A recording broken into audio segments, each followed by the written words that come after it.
Hare Krishna everyone, welcome to the another series of Aindra Prabhu. This is part 2. और हमने last time तक देखा था कैसे आइंद्र प्रभु ने अपने फादर को कन्विंस कर लिया था और कैसे इमीडिएटली उन्होंने टेंपल ज्वाइन करने का डिसीज़न लिया और अपने सारे वर्ल्डली पोजेशंस जो थे उन्होंने छोड़ दिए. उनका फेवरेट गिटार, इलेक्ट्रिकल गिटार हो, चाहे एम्प्स हो, चाहे उनकी सो कॉल लिव इन पार्टनर हो जूली, और सब कुछ एज इफ उन्होंने छोड़ दिया. और उनके फ्रेंड्स कह रहे थे कि you have turned into a mad man. और अब जब ये उन्होंने टेंपल ज्वाइन कर लिया, अब उनके साथ क्या क्या हो रहा है हम जानेंगे. एक मिस्टिकल एक्सपीरियंस जो था उनके लाइफ में दस्तक दे रहा है और वो खुद ही अमेज्ड हैं कि कृष्णा कॉन्शियसनेस ने उनके लिए क्या क्या दरवाजे नहीं खोल दिए. तो जो फर्स्ट नाइट थी उनकी टेंपल में एडी की, तो वो आश्रम में थे और जब वो सोने जा ही रहे थे, उनको पता है वो लेट चुके थे और वो एक ट्वाइलाइट जोन था कि ना वो पूरी तरह जाग रहे थे और ना ही ड्रीमिंग स्टेट में थे. और सडनली उनके अराउंड बहुत सारे, ऐसा लग रहा था स्वर्ग से उतरे हुए एंजल्स जो हैं उनके सराउंड कर रहे थे. उन लोगों की बॉडी में से एक अलग सा एफ्लूजेंस आ रहा था, चमक रही थी, एक रोशनी आ रही थी उनकी बॉडी में से. और वो सारे उनके साथ आर्गूमेंट कर रहे थे कि तुम्हें मंदिर नहीं छोड़ना, तुम्हें यही करना है.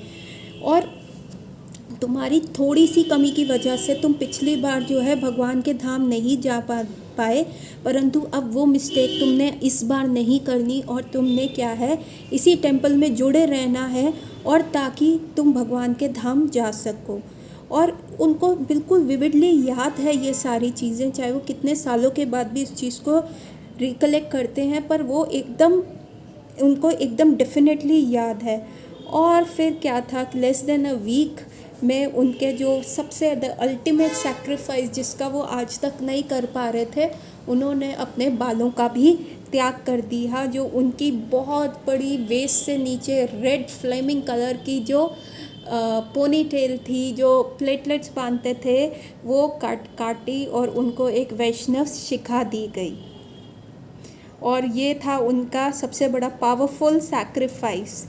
और तब उनको ऐसा लगा कि जैसे शिला प्रभुपाद ने उनको ड्रीम में आके कहा कि एक्चुअली तुमने मेरे लिए सैक्रिफाइस किया, तुमने मेरे लिए बाल कटवा लिए. और ये उनको फिर बाद में बहुत अच्छा लगा और फिर बहुत सारे लोगों के साथ वो मंदिर में रहने लगे.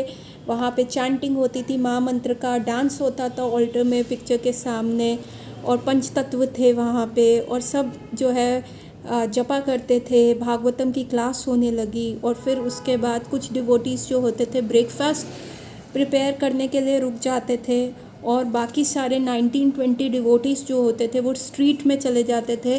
वहाँ पे महामंत्र का चैंटिंग होता था सड़कों के ऊपर, और किताबें का डिस्ट्रीब्यूशन होता था, किताबों का वितरण होता था. और जैसे ही मॉर्निंग का रश ख़त्म हो जाता तो ये लोग वापस आते, कुछ डिवोटीज़ भागवतम क्लास करके वो एक्चुअली बाहर चले जाते किताबों का वितरण करने, क्योंकि उस समय मॉर्निंग आवर्स होते थे और बहुत सारी किताबें जो होती थी वितरण के लिए बहुत सारे लोग होते थे. तो डिवोटीज़ को एक अच्छी अपॉर्चुनिटी मिलती थी कि वो बहुत सारी किताबों का वितरण कर पाएंगे. लेकिन जब वो मॉर्निंग रश ख़त्म हो जाता था तो ये डिवोटीज़ वापस आते थे, ये अपना ब्रेकफास्ट करते थे और फिर ये अपना लंच पैक करके फिर से चैंटिंग करके सड़कों पे महामंत्र गाते हुए back to Godhead magazine बांटते हुए चले जाते थे. और वहाँ पे 14-14 घंटे ये टेंपल नहीं आते थे.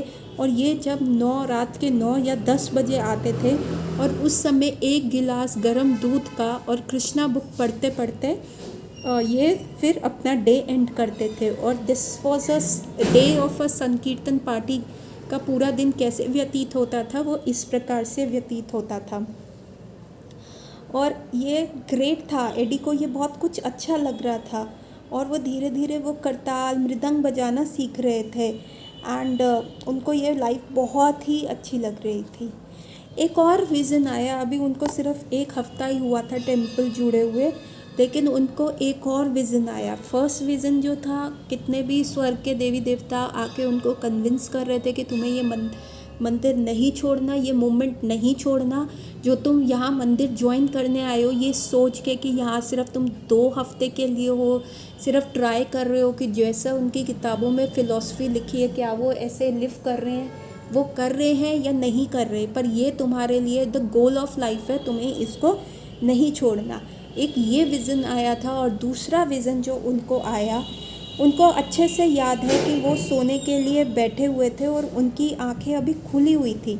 वो ना तो पूरी तरह सो रहे थे और ना ही वो ड्रीम कर रहे थे। और तभी एकदम से उनको एक इतना ज़्यादा शोरगुल सुनाई दिया, इतना। और वो शोरगुल क्या था? सड़कों का शोरगुल नहीं था जो आजकल हम ट्रैफिक का सुनते हैं, वैसा शोरगुल नहीं था। वो एकदम ऐसे डिवाइन शोरगुल था।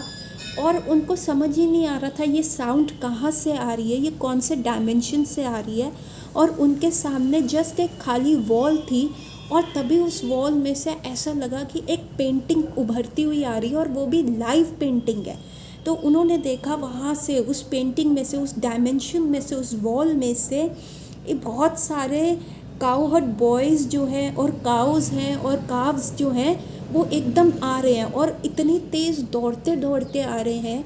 और ऐसा लग रहा है कि वो उनके ऊपर चढ़ जाएंगे, मतलब उनको स्टैम्पीड कर देंगे, ऐसा ऐसा रश आ रहा है। कुछ भी नहीं था उस वॉल पे, लेकिन ऐसे एक पेंटिंग लाइव होती हुई आ रही थी और ऐसा लग रहा था कि उस डायमेंशन से उनके ऊपर आ रही है। और वो देख रहे थे कि उनको इतनी सारी काउज जो हैं थंप करते हुए उनके ऊपर से जा रही हैं, काउहर्ड बॉयज़ जा रहे हैं, बफलो हॉर्न्स ब्लो करते हुए जा रहे हैं। और टोटली एक ऐसा जॉयफुल ब्लिसफुल एनवायरनमेंट था, बिल्कुल मैरी मेकिंग का। और सारे प्रकार के लोग काउज और बॉयज़ जो हैं वो इतने ज़ोर ज़ोर से हंस रहे हैं, खेल रहे हैं, कूद रहे हैं।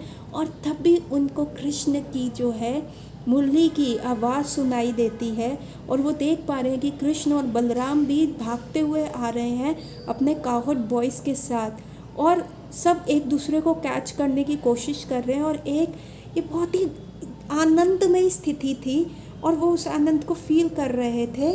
और धीरे धीरे क्या हो रहा था, उनकी कॉन्शियसनेस में एक आनंद बहुत ज़्यादा, जिसे कहते हैं एक्सटैटिक, हो रहे थे। और वहाँ धीरे धीरे क्या था कि कृष्ण जो है उनके समीप आ रहे हैं। तो ये अपने ऊपर ये लेटे हुए हैं और अपने ऊपर 4-5 फीट ऊपर ये पूरा दृश्य इनके सामने चल रहा है स्पिरिचुअल वर्ल्ड का।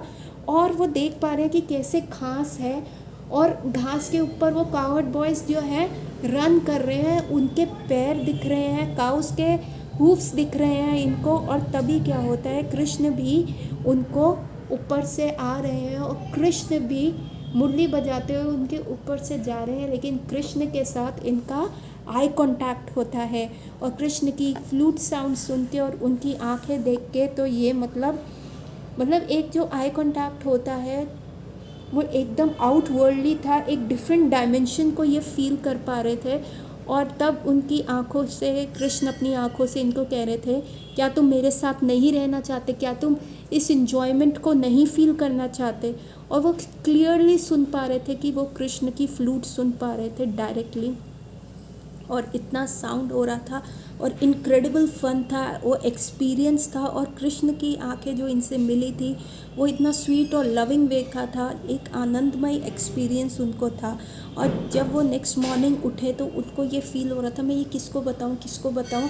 वो तड़प रहे थे किसी को बताने के लिए, लेकिन कोई भी उनको बिलीव नहीं करता, क्योंकि उनको लगता कि ये तो भैया वीड लेता हुआ, ड्रग्स लेता हुआ बंदा है, इसकी बात पे क्या यकीन करना। और अभी जुम्मा इसको 1 हफ्ता ही ज्वाइन हुआ है।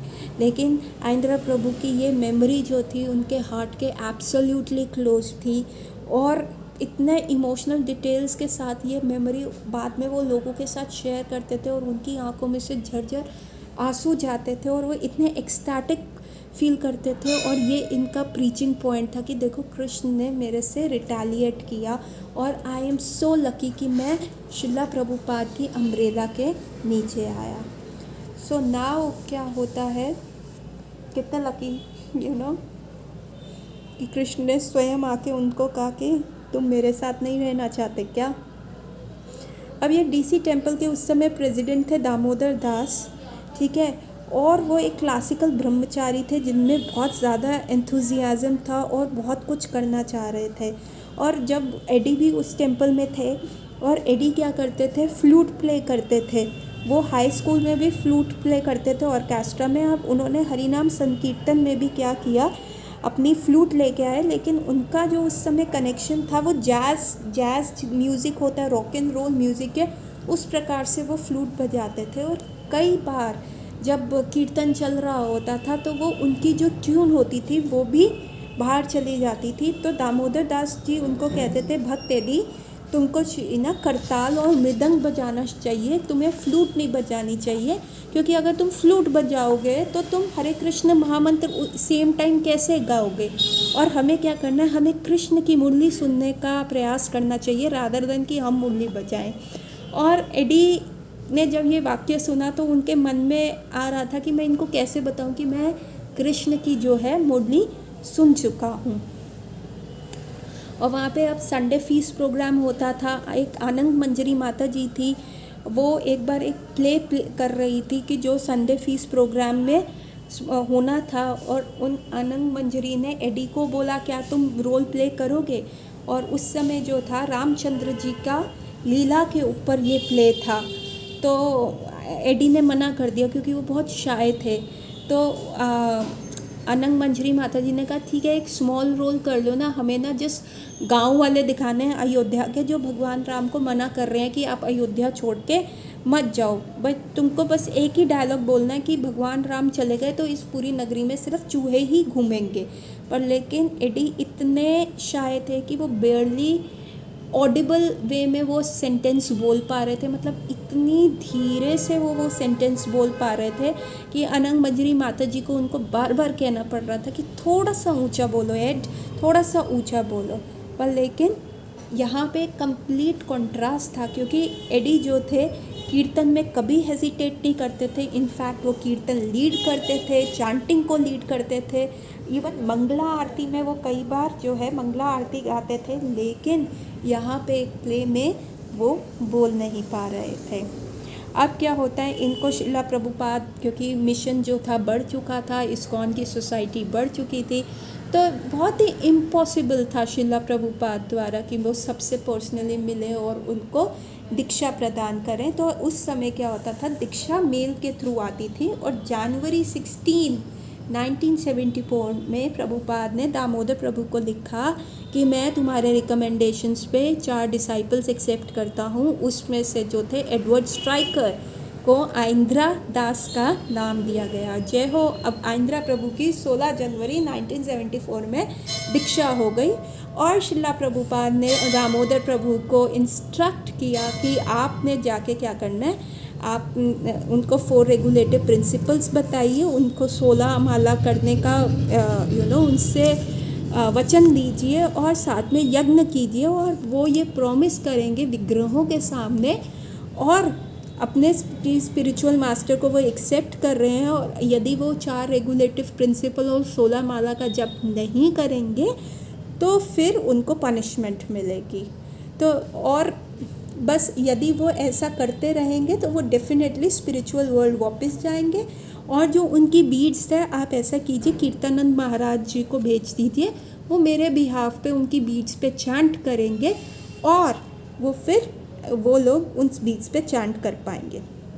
और शिला प्रभुपाद ने फिर थोड़े ही समय के बाद आइंद्रा प्रभु को 2nd ब्राह्मण इनिशिएशन भी दे दी, जो गौड़ीय वैष्णव में गायत्री मंत्र दिया जाता था, वो कैसेट रिकॉर्डिंग से हुआ।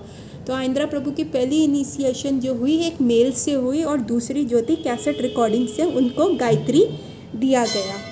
और उस समय एक नया भक्त ज्वाइन किया था जिसका नाम था अमरा दास, और वो आइंद्रा प्रभु के साथ रह रहे थे उस समय। और वो अपना एक्सपीरियंस शेयर करते हुए बताते हैं कि आइंद्रा प्रभु वैसे तो बहुत हम्बल थे, लेकिन उनके स्टैंडर्ड्स और स्ट्रिक्टनेस बहुत थी, और कई बार मैं कुछ गलती करता था तो वो मेरे को बहुत इमीडिएटली करेक्ट कर देते थे।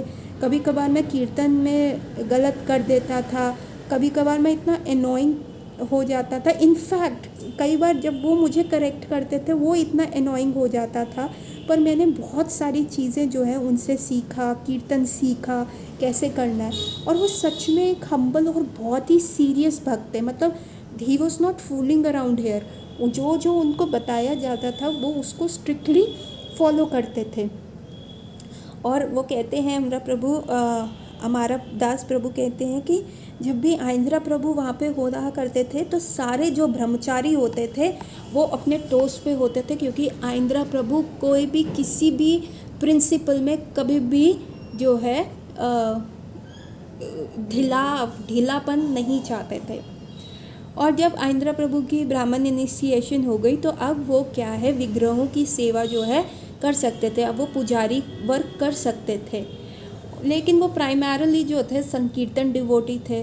तो अमरा प्रभु कहते हैं कि एक दिन आइंद्रा प्रभु को वापस रुकना पड़ा आरती करने के लिए, नून आरती करने के लिए, और वो भी उन्होंने इतनी सीरियसली किया कि सारे डिफरेंट मंत्रास को कैसे चैंट करना है, पूरे डिटेल में करना है। और वो इतने नर्वस थे, जबकि सारे व्यक्ति चले गए थे, वो अकेले थे विग्रहों के साथ, श्री श्री राधा मदन मोहन के साथ, लेकिन वो इतने सीरियसली वहाँ आरती कर रहे थे कि कहीं ये राधा मदन मोहन उनसे नाराज़ ना हो जाए। वो हर चीज़ को बहुत सीरियसली करते थे, और जिस आरती को 25 मिनट्स लगते थे करने के लिए वो 45 मिनट्स लगा देते थे। और बाद में इस बात पे ये लोग हंसते भी थे। और वो टेम्पल के डीटीज़ को जो है बहुत सुंदर से तैयार करते थे, और लंच बनाते थे, अगेन आरती ऑफ़र करते थे। और बीच बीच में जब उनको समय मिलता था तो वो अपने गायत्री मंत्र को, जो न्यूली गायत्री मंत्र था, उसको चैंट करते थे, या कुछ ना कुछ हारमोनियम पे बजाते रहते थे। और उस समय वो हारमोनियम भी बड़े ऐसे बजाते थे कि लेफ़्ट हैंड से तो वो उसके बेलोस को फूंक रहे होते थे, और राइट हैंड से उनकी इंडेक्स फिंगर जो है वो एक एक जो हारमोनियम की कीज़ है उसको दबा रहा होता था, क्योंकि अभी उनका हैंड जो है प्रॉपर बैठा नहीं था, तो एक एक की को वो दबा दबा के कर रहे थे। और एक बार आइंद्रा प्रभु जो है बुक डिस्ट्रीब्यूशन के लिए गए, और तब वो एक जगह रुके और उनको याद आया कि यहाँ पे एक अंगारी प्रभु जी हैं जो कि डेल्फिया वर्जीनिया में जो टेम्पल है वहाँ पे है। तो आइंद्रा प्रभु को लगा कि उनको वहाँ पे मिलना चाहिए, क्योंकि वहाँ पे बहुत सारी जो थी काउस थी, और वो अंगरी प्रभु के अंडर थी। तो ये आमरा प्रभु और आइंद्रा प्रभु जो थे आंगरी प्रभु के पास गए, और उनकी आइंद्रा प्रभु की इच्छा थी कि जैसे उन्होंने शास्त्र में पढ़ा था कि वो जो है काऊ डंग से, गाय के गोबर से जो है स्नान करना चाहेंगे। तो ये तीनों, आमरा प्रभु, आंगरी प्रभु और आइंद्रा प्रभु, ये तीनों गाय के गोबर को अपने शरीर पे, मतलब आंगरी प्रभु क्या करते थे, पीछे खड़े हो जाते थे और गाय के गोबर ज़मीन पे लगने से पहले वो फ्रेश गोबर अपने हाथ में ले लेते थे, और वो तीनों ने कलेक्ट करके जो है अपनी बॉडी पे मिला।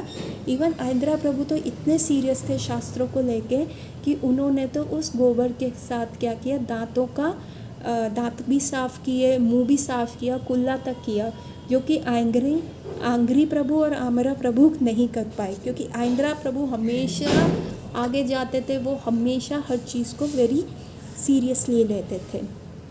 अब आइंद्रा प्रभु की सेकेंड इनिशिएशन के टाइम विष्णुजा स्वामी भी वहाँ पे थे, जो कि राधा दामोदर ट्रेवलिंग संकीर्तन पार्टी के हेड थे जिन्होंने शुरू करी थी। उस समय एक बस जाया करती थी जिसमें कृष्ण जी को ना रस्सी से बांधा जाता था, क्योंकि बस हिलती थी तो कृष्ण के विग्रह गिरते थे, तो इसलिए कृष्ण को रस्सी से बांधा गया। और क्योंकि जिस प्रकार यशोमती मैया ने भगवान कृष्ण को दामोदर महीने में रस्सी से बांधा था, इसलिए उनका नाम राधा दामोदर पड़ गया। और ये बस जो थी बहुत दूर दूर जाती थी, वहाँ संकीर्तन करती थी, और बहुत सारी back to Godhead magazines बांटते थे, किताबें बांटते थे। तो ये बहुत फेमस थी उस समय, राधा दामोदर ट्रैवलिंग संकीर्तन पार्टी। और विष्णुजा स्वामी द्वारा वो उनके फाउंडर लीडर थे इस पार्टी के। तो उन्होंने आइंद्रा प्रभु को कहा कि तुम बहुत अच्छे, तुम्हारा करिश्मा बहुत अच्छा है, तो क्या तुम जो है ये राधा दामोदर की सेवा करोगे, क्या तुम उनकी डीटी सर्विस करोगे। और विष्णुजा स्वामी का उस समय बहुत अच्छा ऑरा होता था, उनका बहुत स्पिरिचुअल ऑरा था, उनके कीर्तन इतने एक्सटैटिक होते थे, और आइंद्रा प्रभु बिल्कुल उनको आइडलाइज करते थे। और आइंद्रा प्रभु यूज्ड टू लव विष्णुजा स्वामी। और जब विष्णुजा स्वामी ने उनको कहा कि क्या तुम राधा दामोदर के पुजारी बनोगे, तो उस समय आइंद्रा प्रभु सोच में पड़ गए। उनको लगता था मैं इतना अच्छा श्रीला प्रभुपाद का फर्स्ट लाइन बुक डिस्ट्रीब्यूटर हूँ। यदि मैं सेवा करूँगा तो मुझे पूजा करनी पड़ेगी, आरती करनी पड़ेगी, विग्रह की सेवा करनी पड़ेगी, तो मैं उस प्रकार से किताबें वितरित नहीं कर पाऊँगा जिस स्पीड से मैं करता हूँ। तो उन्होंने विष्णुजा स्वामी को कहा, प्रभु I want to do it, लेकिन क्या है मेरी, जब ये मैं पुजारी सर्विस करूँगा तो क्या होगा, मेरी बुक डिस्ट्रीब्यूशन की सर्विस जो है वो कम हो जाएगी, हट जाएगी। Otherwise I really want to do it. तो विष्णुजा स्वामी ने कहा कि अगर तुम सच में करना चाहते तो तुम कर रहे होते, बहाने नहीं मार रहे होते। तो आइंद्रा मेरी हमेशा ये बात याद रखो, यदि तुम जो कार्य करना चाहते हो तो उसमें तुम 100% दोगे, वो करोगे, बहाने नहीं दोगे। और जब आइंद्रा प्रभु ये बात कहते हैं कि ये वाली विष्णुजा स्वामी की बात मुझे इतनी डीपली टच कर गई कि मैंने थ्रू आउट माई लाइफ ये इसको गांठ बांध ली कि जो मुझे करना है तो मुझे करना है, उसमें इफ्स एंड बट्स नहीं है। यदि मुझे भगवान के धाम वापस जाना है, बैक टू गॉड हेड जाना है, तो मैं डेफिनेटली जाऊंगा। उसमें मुझे चाहे कुछ भी छोड़ना पड़े मैं करूंगा। मैं अपना ईगो नहीं रखूंगा, कोई मेरे को मटेरियल रिकग्निशन नहीं चाहिए, या मैं ये नहीं कहूँगा कि ये मेरे मटेरियल एसेट्स हैं, ये मेरे नियर है। तो जो चीज़ मुझे छोड़नी है मैं छोड़ूंगा। और फाइनली क्या होता है, 1976 में इस्कॉन डीसी के जो है जो होता है वो मैरीलैंड शिफ्ट हो जाते हैं, और उस समय दामोदर जो वहाँ के प्रेसिडेंट थे वो रिज़ाइन कर देते हैं और नए प्रेसिडेंट आते हैं वृषकपाई दास, जो कि उनके हाईली न्यू स्टैंडर्ड्स थे, और वो चाहते थे कि सारे जो टेम्पल के ब्रह्मचारी हैं वहाँ का एनवायरनमेंट सही रहे, क्योंकि ये लोग हिपीज़ थे। तो इनका जो मटेरियल प्रोपेंसिटीज़ थी या दूसरे के प्रति जो अपोजिट सेक्स के प्रति लस्ट था, वो चीज़ कंट्रोल रहे, टेम्पल का डिसिप्लिन और डेकोरम मेंटेन रहे। तो ये चाहते थे कि सारे ब्रह्मचारीज़ की ना एक वाइफ हो, सबकी विवाह हो जाए। और इसलिए वो आइंद्रा प्रभु के पास भी गए और उनको कहा कि भाई अब तुम्हें विवाह कर लेना चाहिए। तो आइंद्रा प्रभु कहते हैं मेरी बीवी थी जूली, ऑल्दो वो मेरी लीगल वाइफ नहीं थी, लेकिन हम 3 साल लिव इन में रहे हैं, पर एक भक्त बनने के लिए मैंने सब कुछ रिनाउंस कर दिया, मैंने उसको रिनाउंस कर दिया। अदरवाइज़ उसमें क्या कमी थी, अगर मुझे बीवी चाहिए थी तो वो थी मेरे पास, पर मैंने बीवी तक त्याग दी क्योंकि मुझे डिवोटी बनना था। और अब मैं दोबारा से कोई वाइफ नहीं लूँगा, मैं ऑलरेडी शादीशुदा था। तो वृषकपी दास प्रभु उनको कहते हैं कि भाई नहीं, तुमको करना पड़ेगा, ये अब रूल बना रहा हूँ मैं। तो वो कहते हैं कि आइंद्रा प्रभु कहते हैं कि ऑलरेडी मेरी 11 बीवियाँ हैं, 5 नॉलेज सेंसेस, 5 ज्ञान इंद्रियाँ, 5 कर्म इंद्रियाँ, और उनके ऊपर सबसे नखरेला माइंड। तो मेरी ऑलरेडी 11 बीवियाँ हैं, तो मैं 12वीं लेके क्या करूँगा। मैं ऑलरेडी गृहस्थ हूँ और इतना ज़्यादा मैं परेशान हूँ कि ये 11 बीवियाँ 11 डिफरेंट डायरेक्शन में चलती हैं और मैं इनको कंट्रोल ही नहीं कर पाता, तो इसलिए मैं और शादी नहीं करूँगा। और वो बड़े स्टर्न थे उस चीज़ में। और अगले दिन जब अनंग मंजरी की भागवतम क्लास हो रही थी तो आइंद्रा प्रभु ने उनसे क्वेश्चन पूछा कि हम कैसे रिनाउंस रह सकते हैं गृहस्थ आश्रम में। तो माता जी ने यही कहा कि जब गृहस्थ आश्रम जो है एक फीस्टिंग की तरह है, मतलब एक पार्टी की तरह है, तो जब आपने फास्ट करने का सोच ही लिया है तो आप फीस्ट की तरफ जा ही क्यों रहे हो। जब आपको पता है आपका व्रत है तो आप अच्छे खाने के प्रति लोभ ही क्यों कर रहे हो। आप फास्ट करो ना, एक तरफा रहो। और ये आंसर आइंद्रा प्रभु को एकदम डीपली टच किया, और यही आंसर ये सारे ब्रह्मचारी जो आगे लाइफ में उनसे मिले उनको वो कहते थे कि अब तुमने सब रिनाउंस कर ही दिया तो दिखावा क्यों करना। अब जब फास्ट कर रहे हो तो आगे फीस्टिंग के लिए जाना ही नहीं, मटेरियल वर्ल्ड में जाना ही नहीं। और तब आइंद्रा प्रभु को एक आइडिया आया, क्योंकि वृषकपाई जो प्रभु थे वो उनके पीछे पड़े हुए थे कि नहीं तुम्हें शादी करनी है। तो आइंद्रा प्रभु को एक आइडिया आया, उन्होंने कहा ठीक है आप ऐसा कीजिए कि मैं जो है राधा दामोदर बस पार्टी ज्वाइन कर लेता हूँ, और तब मैं मंदिर में रहूँगा ही नहीं, तो मेरी शादी का कोई सवाल ही नहीं है। तो अभी आपको क्या लगता है। तो वो मान गए, उन्होंने कहा ठीक है, लेकिन अभी सारे जो डिवोटीज़ हैं मायापुर गए हुए हैं गौर पूर्णिमा फेस्टिवल के लिए। जब ये लोग वापस आ जाएंगे तो आप राधा दामोदर पार्टी ज्वाइन कर लेना, आप विष्णुजा स्वामी से बात कर लेना। आइंद्रा प्रभु जो थे वो गौर पूर्णिमा फेस्टिवल के लिए इसलिए नहीं जा पाए क्योंकि उनका जो बुक सेलिंग रेट था वो कम था, उनके पास इतने फंड्स नहीं कलेक्ट हुए, तो इसलिए वो ट्रिप पे नहीं जा पाए। तो आइंद्रा प्रभु ने कहा ठीक है कोई बात नहीं, जब तक सारे डिवोटीज़ नहीं आते मायापुर से तब तक मैं जो है विग्रह सेवा यहाँ पे मंदिर में करूँगा, पर जब सारे डिवोटीज़ आ जाएंगे तो मैं जो है बस ज्वाइन कर लूँगा और तब मुझे विवाह करना नहीं पड़ेगा। लेकिन क्या होता है, मायापुर में विष्णुजा स्वामी जो थे एकदम इनविजिबल हो गए। वो मायापुर गए थे लेकिन उसके बाद वो ऐसे लुप्त हुए कि वो कहीं पे भी नहीं दिखे, और ऐसा माना जाता है कि उन्होंने देह त्याग दिया था और उसके बाद वो कहीं पे नहीं मिले। और आइंद्रा प्रभु के लिए बहुत बड़ा झटका था क्योंकि वो एक्चुअल में विष्णुजा स्वामी को लव करते थे और बहुत ज़्यादा इंस्पायर्ड थे, और उन्होंने कहा था कि विष्णुजा स्वामी जैसा कोई भी कभी इस्कॉन में नहीं होगा। अब क्या होता है, बाल्टीमोर टेम्पल में ना एक स्कैंडल हो जाता है और वहाँ पे सारे डिवोटीज़ छोड़ चुके होते हैं, वहाँ का प्रेसिडेंट जो होता है उसका फॉल डाउन हो गया होता है, और वहाँ के गौड़ निताई जो विग्रह होते हैं उनको देखने वाला कोई नहीं होता। तो आइंद्रा प्रभु वॉलेंटियर करते हैं कि मैं यहाँ डीसी टेम्पल से तो निकलूँ, नहीं तो ये मेरा विवाह कर देंगे, और वो बाल्टीमोर टेम्पल चले जाते हैं और 6 महीने के लिए वहाँ पे सिर्फ एक ही भक्त जो मंदिर में रह रहे होते हैं वो आइंद्रा होते हैं।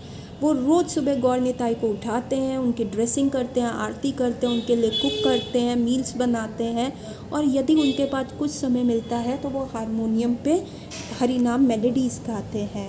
और उसके बाद क्या होता है, एक बार एक व्यक्ति जो है गौर निताई के छोटे छोटे ब्रॉन्ज के विग्रह लेके आते हैं और वो आइंद्रा प्रभु को देते हैं और कहते हैं ये मैं अपने बेटे के लिए लाया था, पर वो उनकी पूजा अर्चना नहीं करते। तो आइंद्रा ने पूछा कि ये आपको विग्रह कहाँ से मिले प्रभु जी? तो उन्होंने बताया कि ये जो है शिला प्रभुपाद के हरे कृष्णा डॉल्स हैं, ये लकी डॉल्स हैं, और वो विग्रह जो है आइंद्रा प्रभु के पास रहे, और थ्रू आउट लाइफ आइंद्रा प्रभु इतने खुश थे कि उनको शिला प्रभुपाद वाली डॉल्स मिली हैं, और उस गौर निताई के विग्रह को उन्होंने थ्रू आउट लाइफ जो है पूजा की। ठीक है, अब जो है बाल्टीमोर की जो इमरजेंसी कंडीशन है वो सबसाइड हो गई है, और अब आइंद्रा प्रभु को फिगर आउट करना है कि वो नेक्स्ट क्या करेंगे। इसलिए वो राधा दामोदर की ट्रैवलिंग संकीर्तन पार्टी ज्वाइन कर लेते हैं, और वहाँ पे जो विष्णुजा स्वामी उनको कह रहे थे कि तुमको वो पुजारी सर्विस करनी है राधा दामोदर की, वो एक्चुअली अब वही करना शुरू कर देते हैं, और वो बस जो है 14 घंटे जो है संकीर्तन के लिए जाती है, और वहाँ पे वो लोग बहुत सारी back to God and magazines जो है डिस्ट्रीब्यूट करते हैं, बीच में मृदंग प्ले करते हैं, कीर्तन करते हैं। और आइंद्रा प्रभु जो थे वो बहुत हम्बल थे, बहुत ही क्वाइट बुक डिस्ट्रीब्यूटर थे, तो वो इतनी ज़्यादा किताबें डिस्ट्रीब्यूट नहीं कर पाते। वो कम से कम 20 किताबें या और कुछ बैक टू गॉड मैगजीन्स ही रोज़ डिस्ट्रीब्यूट कर पा रहे थे। और जब भी एंड ऑफ द मंथ जो है वो स्कोर किया जाता था कि किसने कितना किया, बुक डिस्ट्रीब्यूशन स्कोर होता था, तो आइंद्रा प्रभु का जब नाम आया तो उसमें सिर्फ $20 थे। तो जो व्यक्ति पढ़ रहा था वो कहता है अरे नहीं इसमें कुछ गलती है, तो आइंद्रा प्रभु कहते हैं नहीं ये सही है, जो ये लिखा हुआ है ना कि हाँ मैंने 20 किताबें $20 ही कलेक्ट करे। तो वो व्यक्ति कहता है अरे आप तो सुबह से जाते थे, आप तो 14 घंटे सड़कों पे थे, तो फिर आपने सिर्फ और सिर्फ $20 कलेक्ट किए। आइंद्रा कहते हैं कि हाँ मुझे आता नहीं है, मेरे माइंड बड़ा ही स्लो है, इसलिए मैं क्या करता था थोड़ी दूर जाके मैं वो किताबें खुद पढ़ना शुरू कर देता था। तो उस व्यक्ति को बहुत गुस्सा आया और उसने थप्पड़ मारा आइंद्रा प्रभु को और कहा कि तुम माया में हो और माया से निकलो। और बाद में दूसरे डिवोटी ने आइंद्रा प्रभु से आके सिंपथाइज़ किया, नहीं उसका बताने का तरीका सही नहीं था। तो आइंद्रा प्रभु ने कहा नहीं ये कृष्ण मुझे सिखा रहे हैं, कोई बात नहीं, अगर वो हार्ड भी हो रहे हैं तो कोई बात नहीं। और उनका हमेशा से कलेक्शन कम ही रहा और वो बस ज़्यादातर पुजारी सर्विस में ही लगे रहे क्योंकि उनका कलेक्शन इतना अच्छा नहीं था। सो धीरे धीरे क्या हुआ, अब ये लोग ऑलरेडी फंड्स के कम रहते थे और जितना भी बुक डिस्ट्रीब्यूशन के लिए ये पैसा कमाते थे उतना ही पैसा जो होता था ये लोग फर्दर बुक्स प्रिंटिंग के लिए भेज देते थे। अब क्योंकि आइंद्र प्रभु का इतना अच्छा स्कोर नहीं होता था तो इनको पुजारी सर्विस के लिए ही रखा गया था। ये राधा दामोदर की ही सर्विस करते थे। तो अब इनको लगता था मैं इनके लिए फ्लावर्स लाऊं, लेकिन कोई भी इनको फंडिंग तो मिलती नहीं थी। तो फाइनली इन्होंने आइडिया निकाला। ये क्या करते थे, ग्रेव यार्ड में जाते थे और वहाँ पे जितनी भी कब्रें होती थी उनके ऊपर फ्लावर्स पड़े होते थे। तो वो धीरे धीरे वो फ्लावर्स याद कर लेते थे सुबह की कौन सी कब्र के ऊपर क्या फ्लावर्स है, कहाँ पे क्या फ्लावर्स रखे हुए हैं। तो वो रात को जाते थे याद करके और कलेक्ट करते थे वो सारे फ्लावर्स। वो कहते थे सब कुछ इन डेड व्यक्तियों का भला हो जाएगा यदि इनके ऊपर चढ़ाए गए फूल जो हैं हम कृष्ण की सेवा के लिए यूज़ करें। हमें सारी चीज़ें जो है कृष्ण की सेवा के लिए यूज़ करनी चाहिए। ऐसी मंशा से वो रात को जाते थे, एक टॉर्च लाइट लेके जाते थे, हल्की सी जलाते फिर बुझाते, थोड़ा थोड़ा रास्ता देखते हुए। और उनको अंदर से डर भी लग रहा होता था क्योंकि वो एक ग्रेवयार्ड था, वहाँ पे सारे मुर्दे डेड बॉडीज़ होती थी। धीरे धीरे थोड़े थोड़े फ्लावर्स कलेक्ट करके अपनी वैन में रख के आते, फिर दूसरी कब्र पे जाते, वहाँ से फ्लावर कलेक्ट करके वैन में रखते। ऐसे 2-3 दिन चलता रहा और एक बार एक पुलिस वालों की वैन ने उनको देख लिया, उनकी लाइट जो फ्लिकर करती हुई लाइट को देख लिया और पुलिस वालों को लगा कि ये कब्र की चोरी हो रही है। उस समय लोग डेड बॉडीज़ की चोरी कर लिया करते थे ऑर्गन्स के पीछे, या पता नहीं किस रीज़न की वजह से ऐसा कॉमन था। तो उनको लगा ये फिर से किसी कब्र की चोरी हो रही है। तो उन्होंने आइंद्रा प्रभु को पकड़ा और जब देखा कि वैन में सिर्फ फ्लावर्स ही फ्लावर्स थे तो उस पुलिस वाले ने पूछा तुम क्या कर रहे थे। तो आइंद्रा प्रभु ने कहा कि हिचकिचाते हुए कहा कि मैं जो है हमारा चर्च जो है बहुत पुअर है फंड्स पे, इसलिए हम गॉड की सर्विसेज के लिए फ़्लावर्स नहीं कलेक्ट कर पा रहे, तो इसलिए मैं यहाँ से फ़्लावर्स लेने आया था जो मिल जाए। डिफरेंट फ्लावर्स हम जो है सुबह अपने चर्च में सजाएंगे। और जब जैसे ही आइंद्रा प्रभु ने ऐसी बात बोली तो वो सारे पुलिस वाले ऐसे हंसने लग गए, पेट पकड़ पकड़ के, कईयों की तो आंखों में से आंसू आ गए हंसते हंसते। और उन्होंने उनको लास्ट वार्निंग दी कि अगर तुम अपना भला चाहते हो आगे से इस सड़क पर तुम कभी मत आना, हमारी एडवाइस मानो। तो ये भी एक इंसिडेंट था कि ये आइंद्रा प्रभु हर चीज़ को बहुत ही डीपली और सीरियसली लेते थे। अब क्या होता है, जुलाई 1976 आता है, राधा दामोदर पार्टी बहुत ज़्यादा फेमस हो गई है और ये 200th anniversary American independence year है। तो शिला प्रभुपाद आए होते हैं और फर्स्ट टाइम जो है आइंद्रा प्रभु अपने गुरु महाराज से मिलेंगे, फर्स्ट टाइम इन लाइफ। और जब वो शिला प्रभुपाद को देखते हैं तो ही वॉज एस्टॉनिश, क्योंकि जिस प्रकार से उन्होंने शिला प्रभुपाद को इमेजिन किया था कि एक वर्ल्ड लीडर की तरह उन्होंने ऐसा मूवमेंट शुरू किया है और बहुत सारे लोगों को उन्होंने जो है चेंज किया है, तो वो बहुत ही लंबे पावरफुल जाइंट होंगे और बहुत पावरफुल होंगे। लेकिन शिला प्रभुपाद तो बहुत छोटे थे, उनकी हाइट और उनका फिज़ीक जो था बहुत छोटा था। और आइंद्रा प्रभु को बड़ा ही झटका लगा जब उन्होंने शिला प्रभुपाद को फर्स्ट टाइम देखा। पर वो शिला प्रभुपाद से इतने प्रभावित थे कि वो जब भी मॉर्निंग वॉक्स वगैरह के लिए जाते थे तो कोशिश करते थे कि वो शिला प्रभुपाद की मॉर्निंग वॉक अटेंड करे। वो उनके पीछे चला करते थे थोड़ी देर पहले। और एक बार क्या हुआ, प्रभुपाद थोड़े देर के लिए अपने क्वार्टर्स में जाते थे और फिर वो वापस विग्रह की दर्शन करने आते थे। और एक बार जब वो प्रभुपाद विग्रह के दर्शन करने आ ही रहे थे तो किसी व्यक्ति ने आइंद्रा प्रभु के गले में मृदंग रख दिया और कहा कि अब तुम इस मृदंग को बजाओ।